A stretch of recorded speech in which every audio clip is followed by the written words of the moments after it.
A little video clip of 30 years celebration of MacArthur Foundation in Nigeria.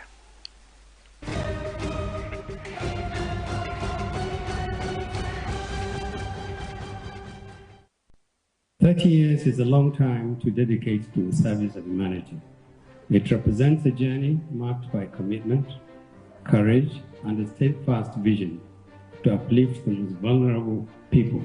The experience of this distinguished foundation reflects determination and unyielding pursuit of a better society, and the conscious choice of the path less traveled, guided by compassion, hope, and the predictable outcome of lasting impact. I congratulate all those who have been active in promoting the work of the foundation. Ladies and gentlemen, I want us to continue to support the foundation.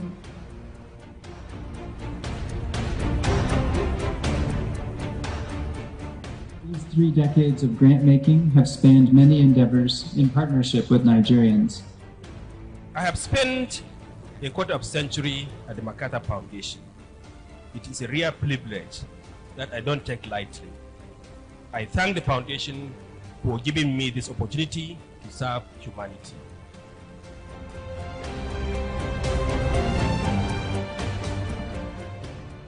Looking back on the totality of the work you've done over the last 30 years is impressive.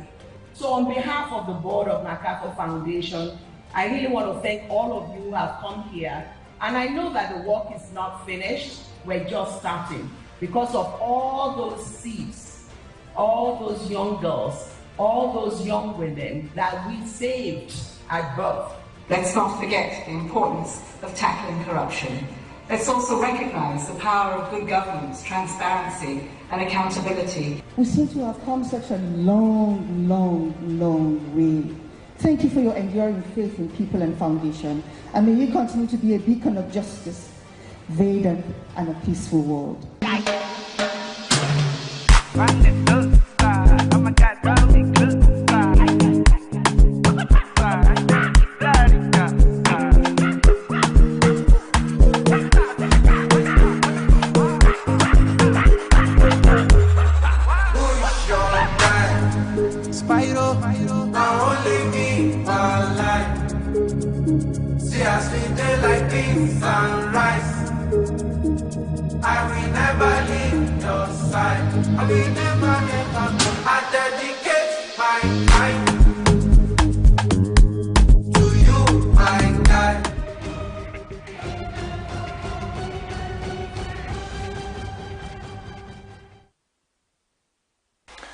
If you're just joining us, this is a signature show, and today we're looking at 30 years of MacArthur supporting Nigeria.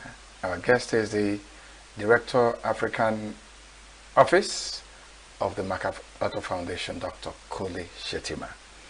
Dr. Shetima, let's talk about your support for the media, which is also part of your On Nigeria 1.0 2.0. I've heard in places that people say that if not for the intervention of the MacArthur Foundation, that many media organizations in Nigeria that are standing today may not be standing. Why did the foundation think that working with the media, empowering the media, supporting the media would help the anti-corruption efforts?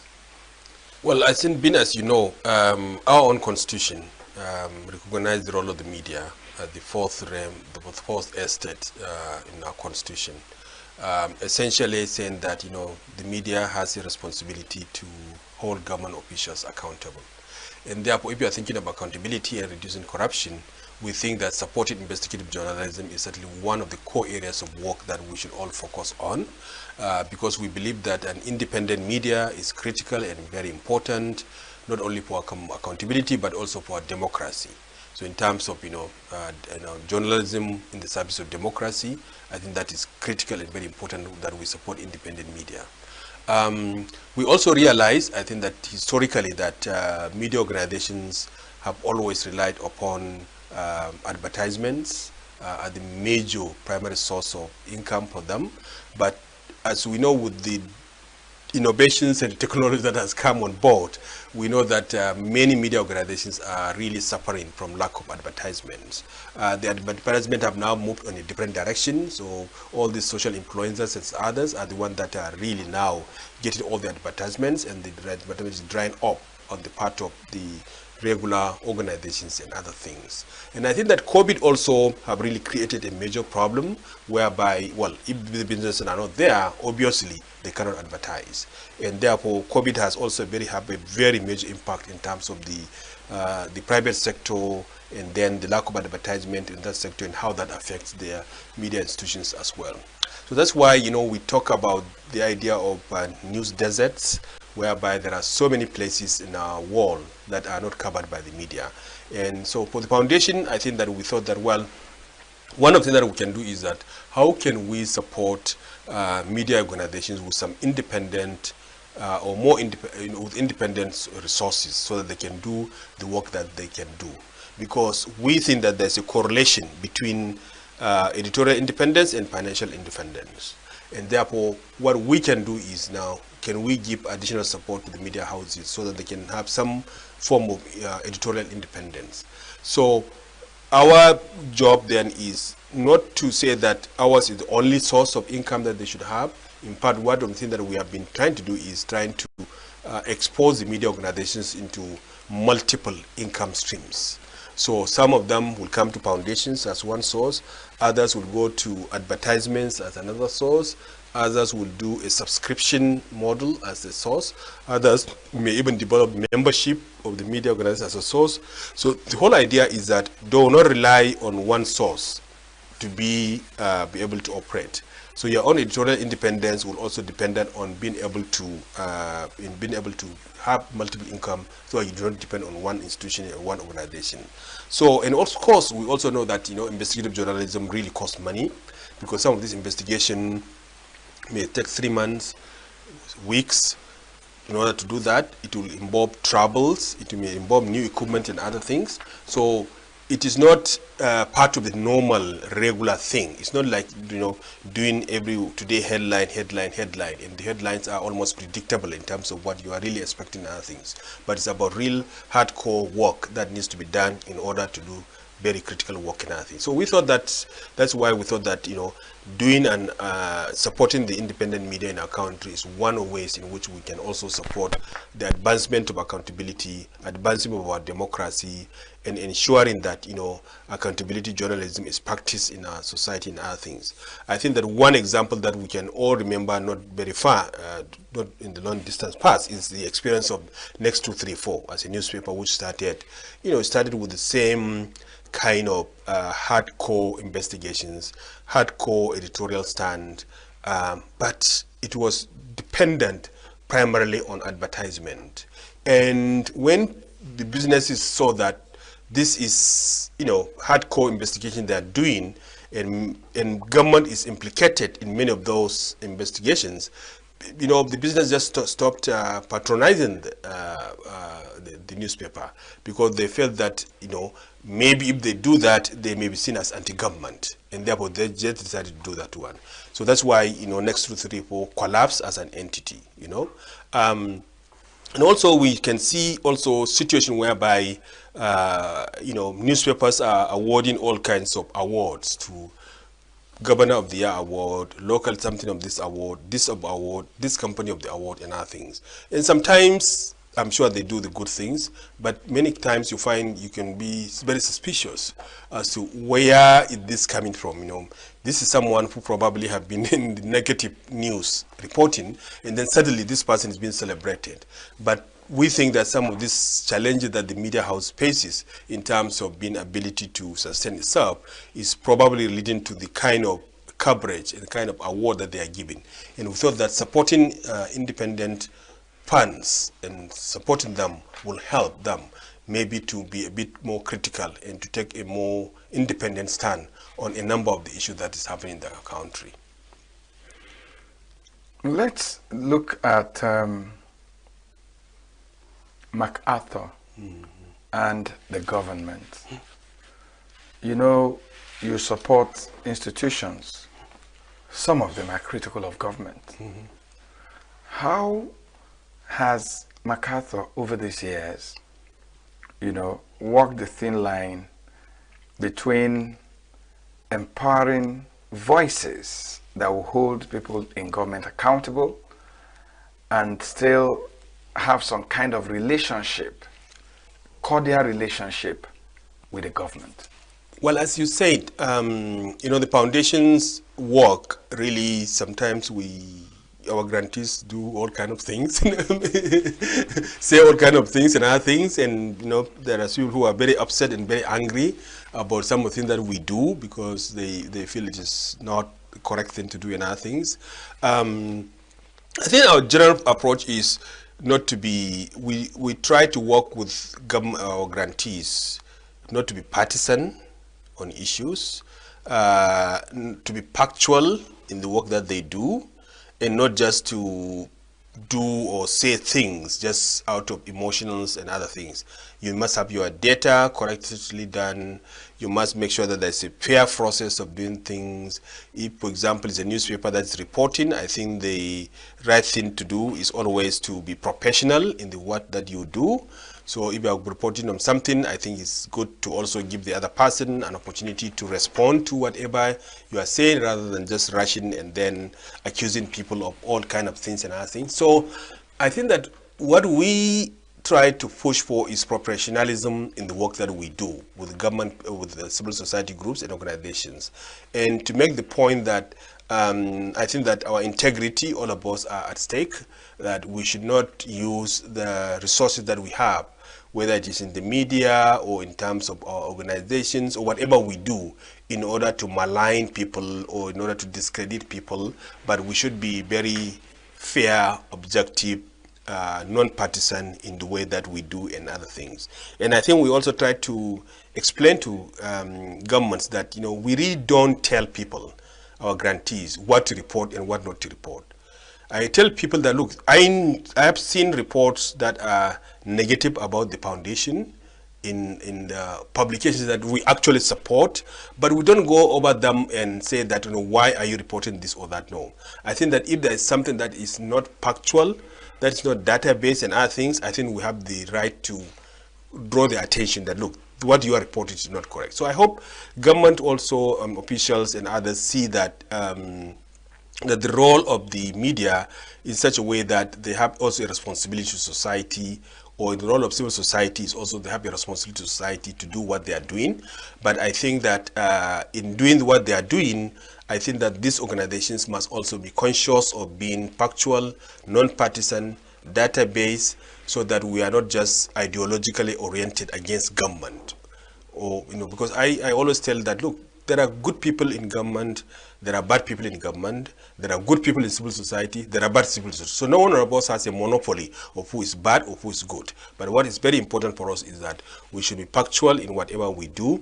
We should not be driven by some ideological orientation of what we are doing, but we should be fair and give the opportunity for everyone to be heard, and not just to rush to publish things just because we want to be to publish a headline, because that's what we want to do. Okay, Dr. Kole Shetima, let's go to a topic you're not very excited about, talking about Kole Shetima. But a lot of people, I mean, when they see how influential the work you do has been, they were like, where is this man coming from? Who is he? Of course, I know you took a master's degree from the from ABU Zaria, and I also know you got a PhD from the University of Toronto. What I know is almost what everyone knows. Tell us a little bit about that is all that. This is what that. Tell us a little bit about Kole Shetima. Where are you from? Where did you come from? How did you? What has your journey been like?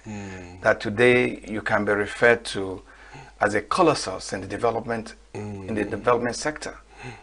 Well, I'm not sure about that description, but yeah, I think that what you said is, I think, probably what most Nigerians should know in terms of my educational things. That is public record, and I think that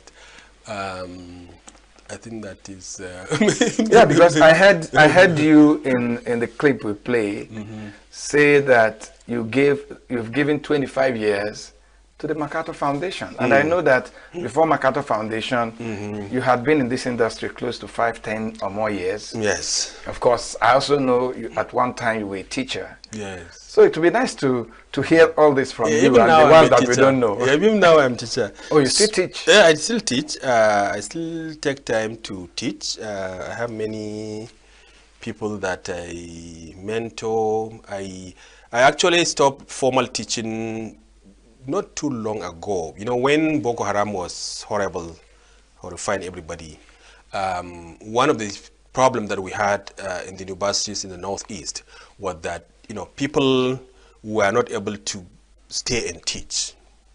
So people who were employed in those areas, you know, what they decided to do was just to leave because they are fearful of their life. They didn't know what to say. So I can understand why, you know, these universities were losing their teachers and professors and a thing. So one of the things that I did, especially during that period, was really to teach in order to maintain the accreditation of the departments, because you know you cannot award a degree without, you know, having some good faculty, and I think so. I think that was certainly one of the things that I did, which I enjoyed doing at that time as well, because I think it was also rewarding to see. And many of them now, you know, I run into them and they will tell me that, oh, I was your student in 2014 or something. I graduated and you are my teacher and everything. So teaching is part of my life. I think that I taught a primary school, first of all. Oh, really? Yeah. At what point in your life? I think after secondary school. After secondary school, I was posted as a teacher. I taught.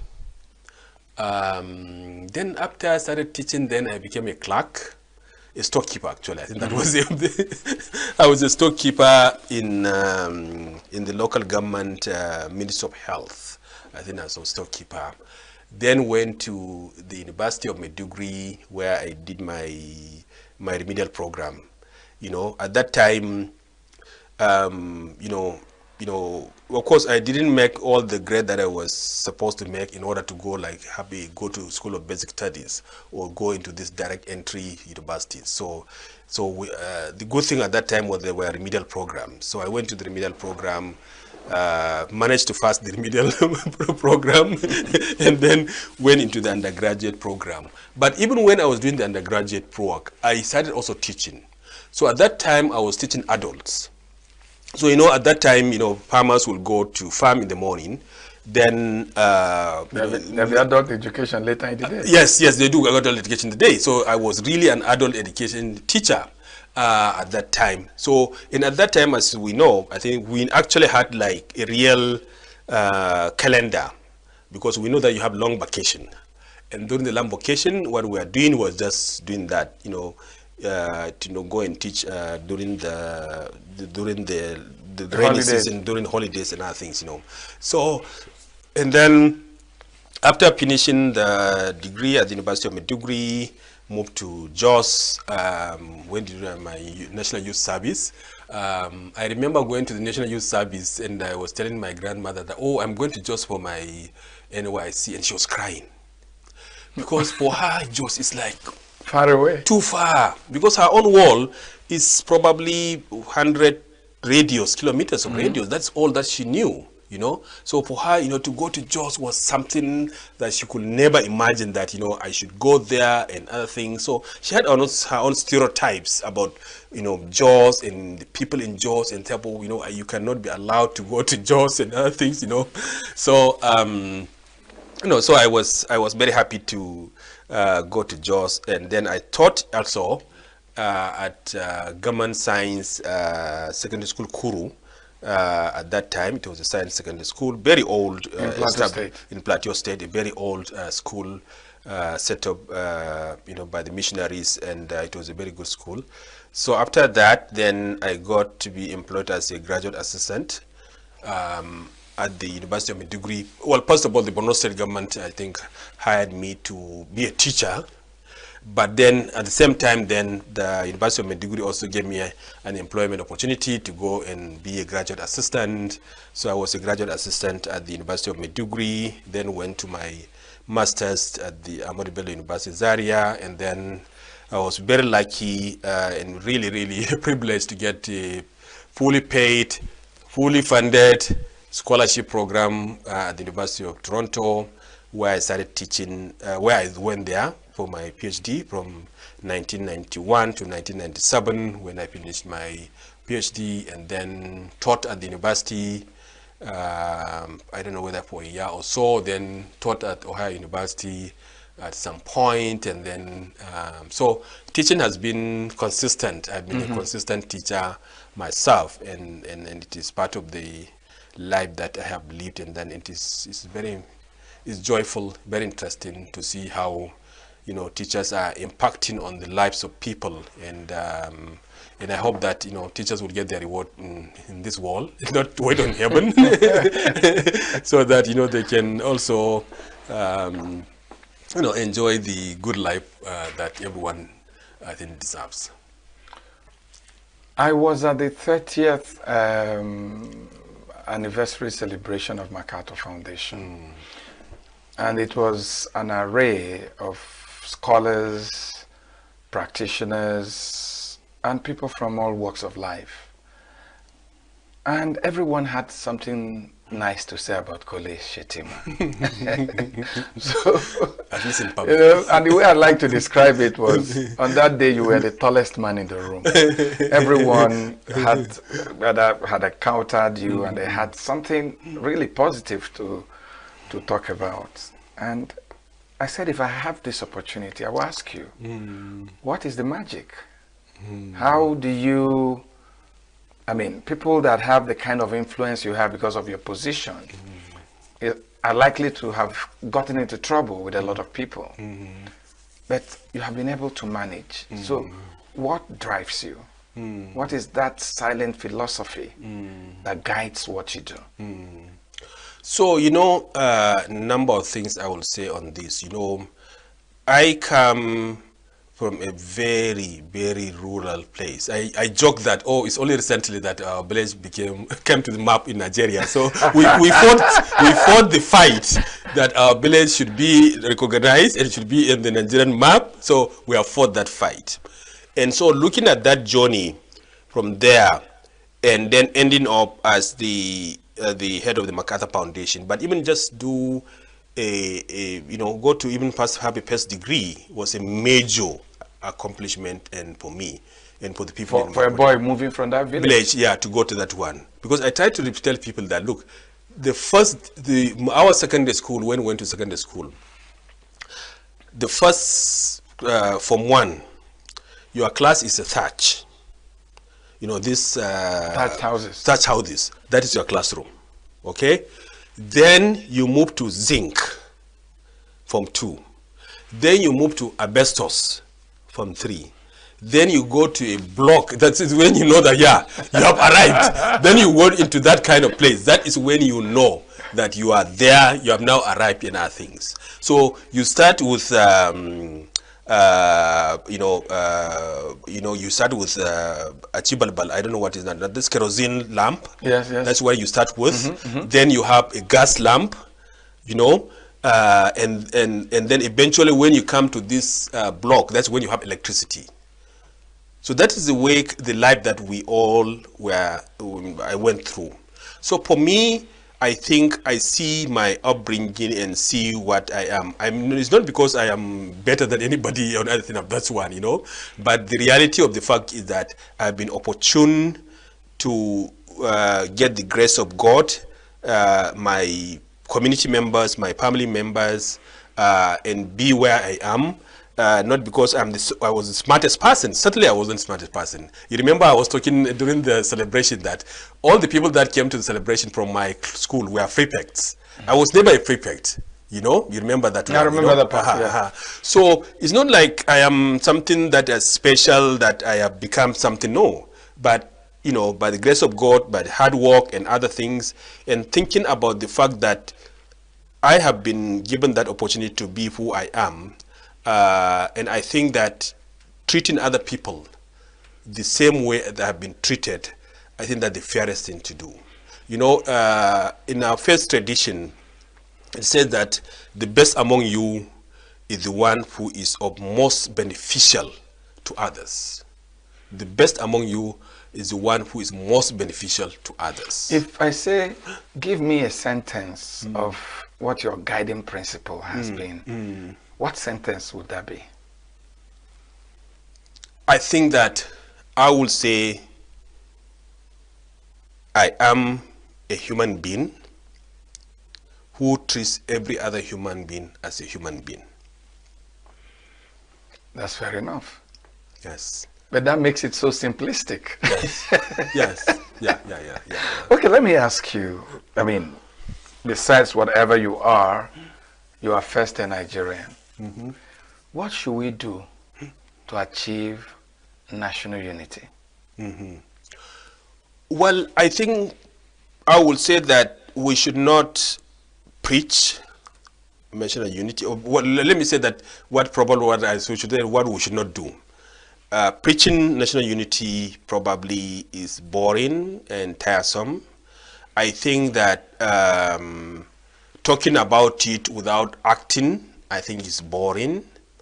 I think that you know, paying lip service to it when we are all talking about it is boring. So for us to achieve a national unity, in my view, also means how do we ensure that every Nigerian is seen as a citizen of this republic who is protected, who is promoted by this republic. So, you know, people talk about we are being alienated from our country and other things, which is true. But that is because if people don't feel that those in authority are protecting them and promoting them, they won't have that sense of allegiance to the country itself. But if our country beats its chest and says that every Nigerian, wherever they are, we will take their own responsibility, we feel about them, and will do everything that we do in order to protect them and promote them, then there's a reason why every one of us will feel comfortable about it. You know. Okay. 30 years of MacArthur Foundation, and we are almost ending our program. The foundation has done so much, empowered a lot of people, cared for the marginalized, safeguarded civil liberties, strengthened legal frameworks, created a new capacity for the media, and the project is ending. Two questions. How can what you have done be sustained in 2 minutes? And what next for MacArthur? Because a lot of us are crying.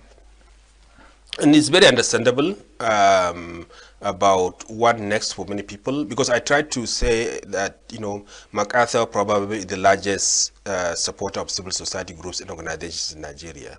And I think that even in terms of the government agencies, I think we definitely play a major role in that one. So I think that, you know, when MacArthur's current program ends in December of this year, I think there's no doubt that there's going to be a vacuum that I think we all have to think about and worry about, and other things as well.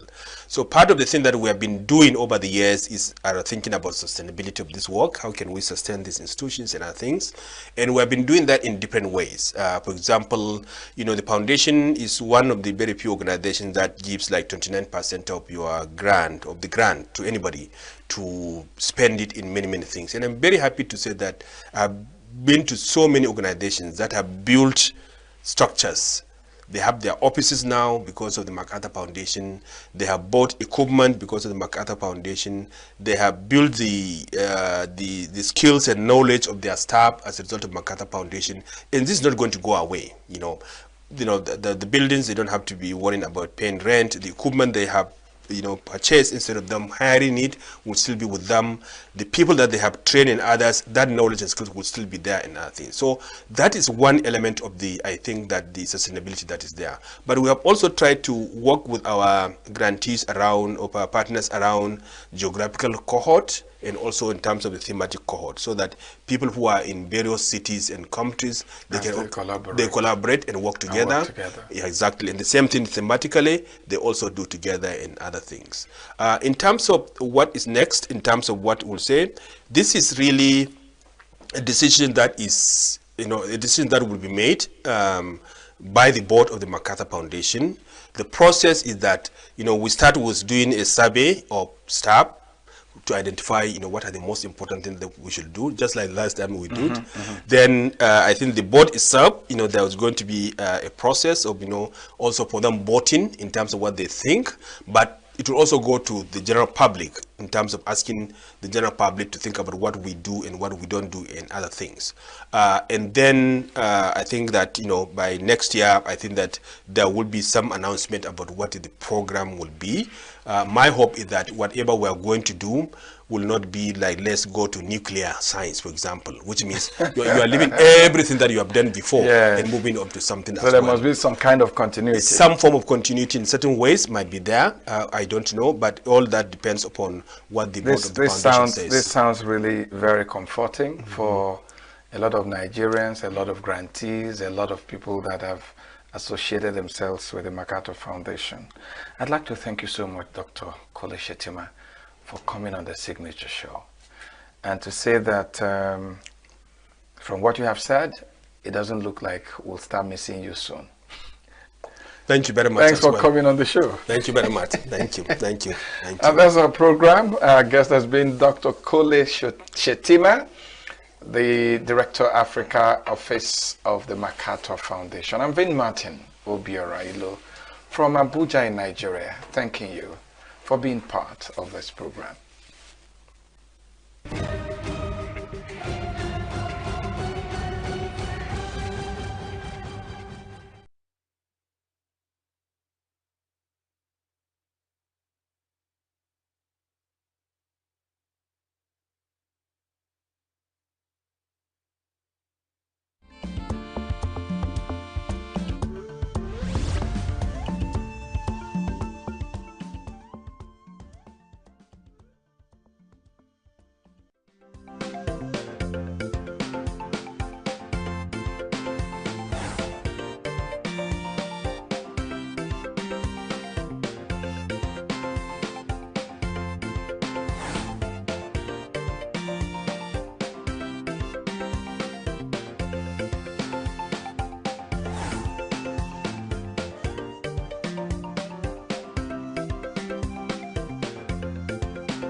Hello, and thanks for joining us on the show. This is Signature Television, and you're welcome to Signature Sport. My name is Franklin Imona, and on the show today, we have got so much for you in the world of football, tennis,